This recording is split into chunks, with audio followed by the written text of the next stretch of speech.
Bon, mais l'environnement a occupé grandement l'agenda du Fénois. C'est des éléments comme ça qui permettent de positionner une prise de conscience.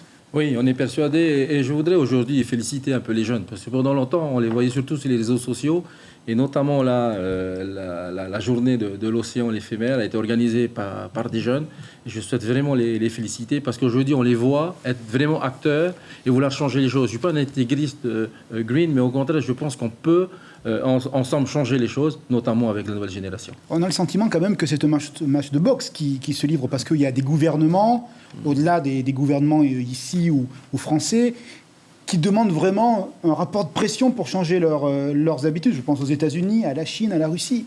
Oui, effectivement, on est confronté à ces grands pays qui polluent énormément. Nos amis des Tuamotu et l'île de Pâques aussi sont confrontés à ça. Ils reçoivent tous les jours des tonnes de déchets plastiques. Mais ce qu'on veut dire surtout, c'est que ça commence par nous.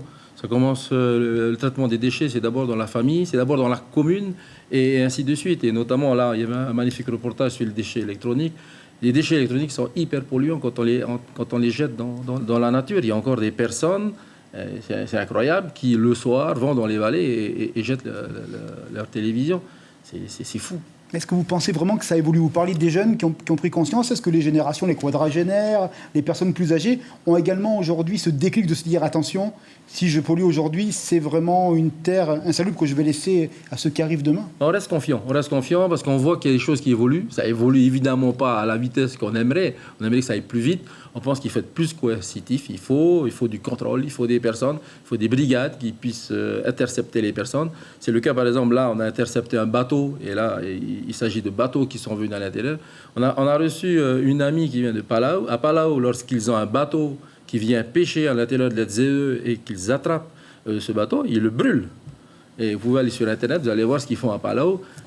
C'est peut-être excessif, mais au moins, ils montrent, le gouvernement montre là-bas ce qu'il fait avec. Des enjeux importants, la montée des eaux, ça concerne vraiment l'ensemble des îles du Pacifique et les frères qui vous ont visité cette semaine. Hein. Ouais, c'était l'intérêt justement de ce rassemblement. On a fait venir des personnes de Palau, de Nouvelle-Zélande, des îles Cook, de Hawaï et également de Rapa Nui, puisqu'on est tous confrontés aux mêmes problématiques. Donc, il y a un grand intérêt aujourd'hui d'abord à nous connaître, à créer un réseau entre les associations, à nous fixer un objectif, une vision, et ensuite à partager nos expériences. On a fait des choses extraordinaires ici, ils en ont fait d'autres. L'idée, c'est de se rassembler et ensemble... L'idée, c'est de faire du lobbying alors, auprès des politiques, auprès des grandes institutions internationales. Alors, par exemple, il y a un sujet qui nous tient à cœur, c'est la lutte contre la surpêche. C'est pas normal qu'à l'extérieur, parce que c'est des zones internationales, qu'on permette encore d'aller pêcher à la Seine. Il faut savoir que, par exemple, les îles Cook ont accepté que des bateaux avec des filets pêchent. Quand vous pêchez avec un filet, vous ramassez des tortues, des dauphins, des requins, etc. Il faudrait donc... Alors, on pense sincèrement qu'aujourd'hui, les gouvernements et notre gouvernement, je pense, veut lutter également contre ça.